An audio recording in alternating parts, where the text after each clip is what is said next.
Thank you. To celebrate an important step forward in our efforts to address affordable housing, I want to thank everyone behind me for being here today. We have several members of the Denver City Council with us, as well as our community stakeholders with us today. I especially want to thank Councilwoman Robin Kniech. Has she showed up? There you are. Councilwoman Robin Kniech for her leadership and partnership on this very important issue. I want to acknowledge Councilman Albus Brooks, who we all know would really like to be here today, but is home recuperating. He is a dedicated advocate for affordable housing and for the people of Denver, and has been a tremendous partner, just like Councilwoman Kniech on this very important issue. There is no more important issue in the city of Denver now than affordable housing. In my State of City address yesterday, I talked about the fact that thousands of people in our city do not have access to simple advantages that so many of us take for granted, like a place to call home. Denver has one of the strongest economies in the nation, but many of our residents are struggling with the unintended consequences of that success, like skyrocketing rents and home prices that threaten to squeeze out Denver's low and moderate income families and seniors.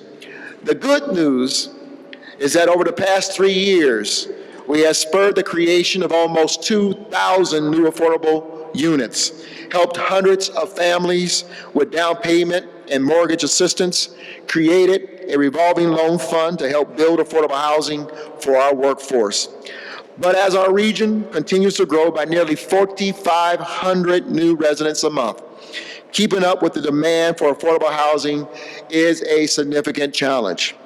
Tomorrow, my administration will be presenting the final details of our proposed Affordable Housing Permanent Fund to the City Council Safety and Well-Being Committee. This will be the first dedicated local source of funding for affordable housing in Denver's history. But I also say we have never faced times like these in Denver before. We estimate this fund will allow us to leverage at least $150 million to build, preserve, and rehabilitate 6,000 affordable homes in the first 10 years. There will be two sources of revenue for the fund: property taxes and new development fees. The funds will be governed by a 21-member advisory body of experts, including people who work every day in the field of affordable housing. Now, while we can provide the funds, we can't solve the problem alone, and I've said this from day one.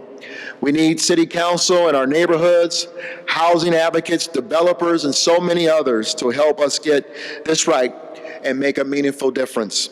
Our proposal, which will take effect on January 1, 2017, if passed by City Council later this summer, will absolutely have a meaningful impact.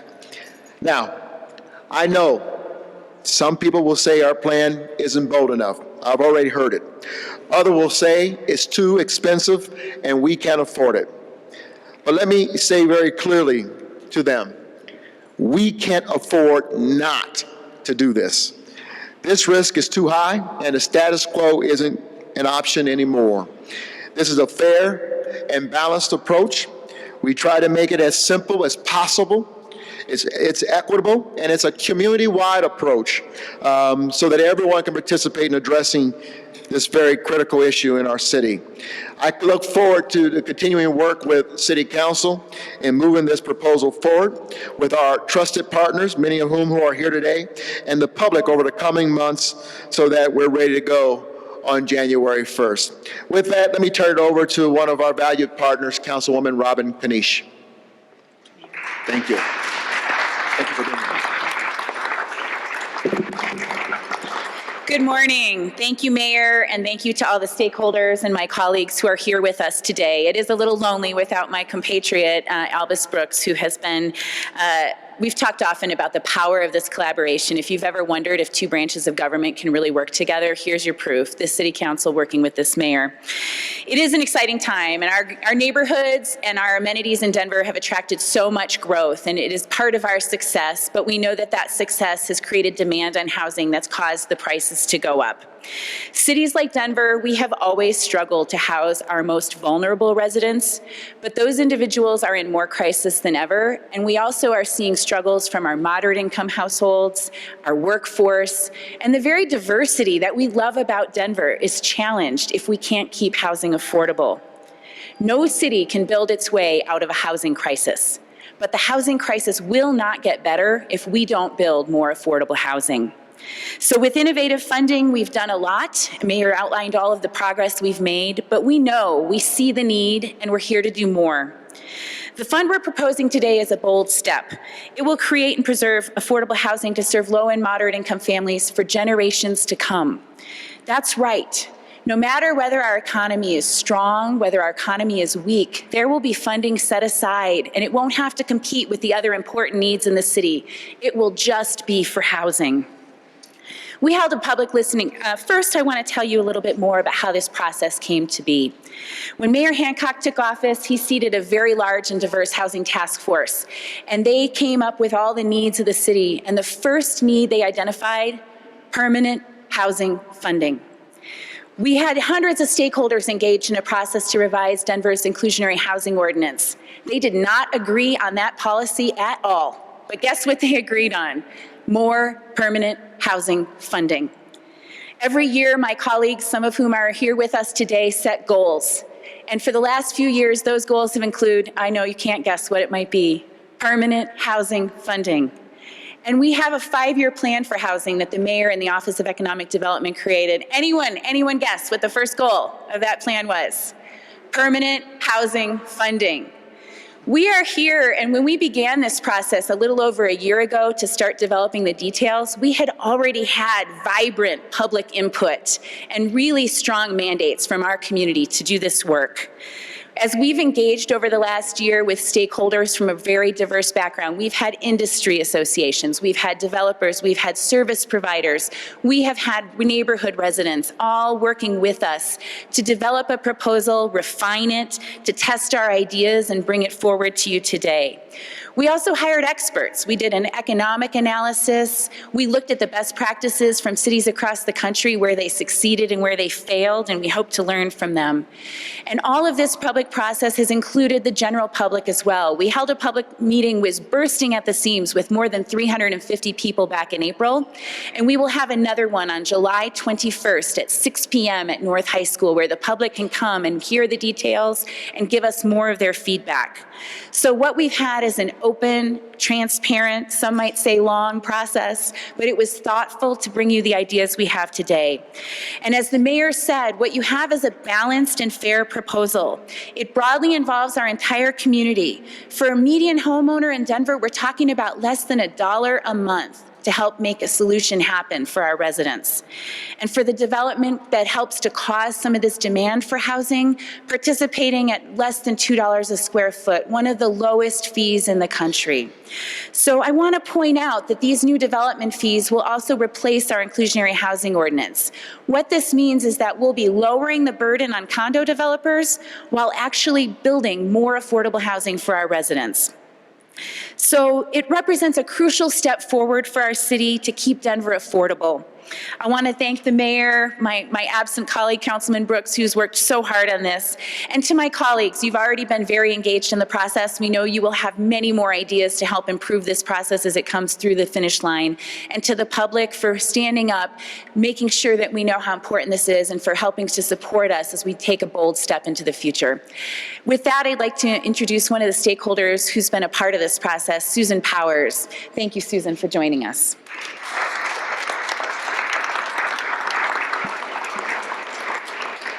Good morning, and thank you, Mayor Hancock and Councilwoman Kniech, for the opportunity to speak today about a topic that is very important to me and to the community. My name is Susan Powers, and I'm the president of Urban Ventures, a real estate development company in Denver. Over the years, I've been involved with and developed several mixed-income communities, and I have seen the changes in the lives of the people who have been given the opportunity to live in affordable housing. This is not just about real estate, and I need to say that again. This is not just about the buildings. This is about the people. These are the lives of real people who are your employees, your children, your friends, and your neighbors who are all feeling the impact of this. This is a conversation that's happening in everyone's office and at their home every day these days. Last year, the inimitable Dana Crawford, who unfortunately could not be here today because she's recovering from bronchitis, and I co-founded a group called Mothers Advocating for Affordable Housing, or MA. And while she couldn't be here today, I'm speaking for both of us. We created MA because Denver is our home. We love Denver, and we embrace Denver's prosperity, but we also feel its impact on people who can no longer afford to live here or are being displaced from the neighborhoods where their families have lived for generations. Affordable housing is key to preserving what has made Denver so special. We've always been a community of people from diverse backgrounds who value each other. We can't lose that quality. I personally experienced the extent of the problem when my partner Chuck Perry opened the ARIA Apartments, a 72-unit affordable housing development as part of the ARIA Denver development. Within 2 months, we had a waiting list of 1,200 people. That is 1,200 people waiting for 72 units. That is unacceptable, and it cannot continue. The only way to address that is to build more. You can only imagine the strain and the stress that this situation is causing for moms and dads waiting for housing for their families. That's why I'm here today to support Mayor Hancock's proposal to do something about it. Not just something, but something meaningful and permanent.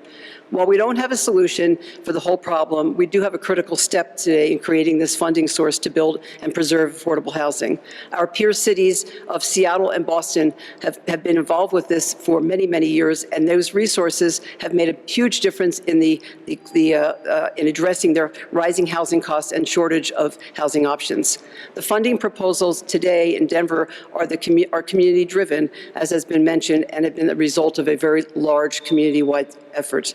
To show that Dana and I are not alone in our support, I'm presenting to you a petition that MA put on change.org, which we have over 310 signatures on supporting this proposal. Thank you.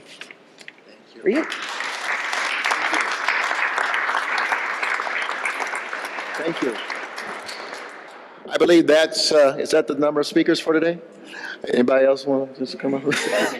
All right, then we'll open up for Q&A, and I want to thank Ma for this, and it is so critically important to have our external partners with us, the private sector and the community development organizations as well. So we thank you all for your support and for what you've already done in the life of our community, Susan. All right, Q&A. Mayor, some of the perceptions out there are it's a very complex topic.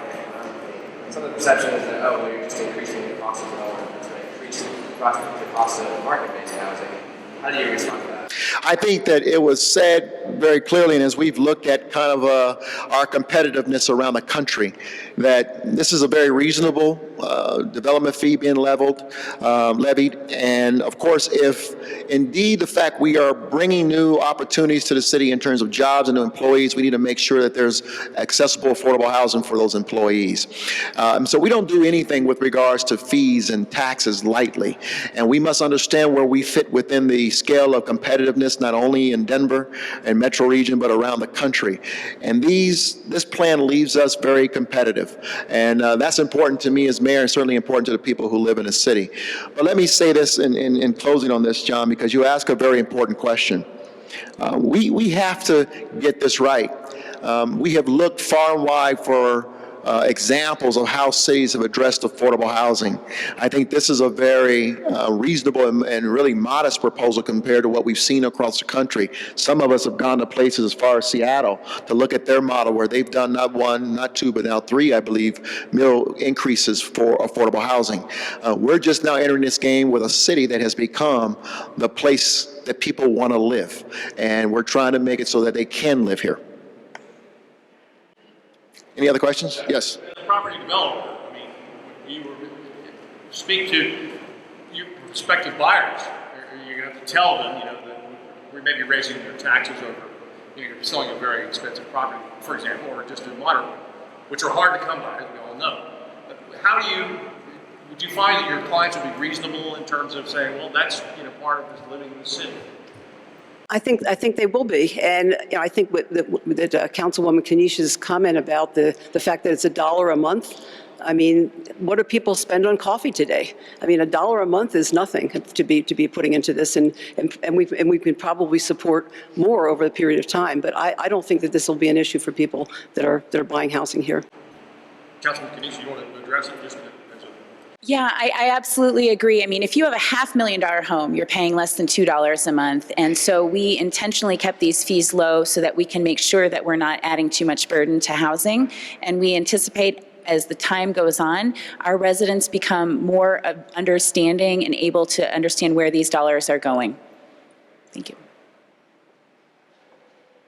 Any others? There's always the issue of homeless people, as you know, and I'm very concerned about the supportive housing that is necessary when you talk about permanent housing. Is there going to be a factor to make it possible for people to stay in those homes once they're housed? Yeah, this is really about not only creating, it's about rehabbing, it's about retaining, and it's about supporting those who are in housing. The reality is that, and great question, my man. The reality is it can't just be about getting people in the door. We got to make sure they stay in those houses. Otherwise, we're going to continue to create and roll over the challenge over and over again. So appreciate the question, but every approach we make must be a systemic approach to addressing the issue. And this is one of them. Let me close with saying this. Last year, I concluded about 850 events around the city. There were very few places I went where the issue of affordable housing did not come up. And it's all over the city. People are concerned, employers are concerned about their employees, churches are concerned about their parishioners, community organizations are concerned about their members. This is an issue that's hitting at the heart and the real future vitality of our city. And so as mayor for the last 5 years, I can tell you there hasn't been a more important issue that has been gnawing at the city to find a solution. And so I want to thank all of our stakeholders. Councilwoman Robin Kniech, thank you. Give me a pound. That's what we do. And thank you for working. This is not easy. We don't like to ask to add to the burden of the people of the city, but I don't think there's a greater purpose or objective that we can ask the people of Denver to step up to the plate on, and here we are. And so we look forward to working with City Council and our stakeholders on it. Thank you all for being here.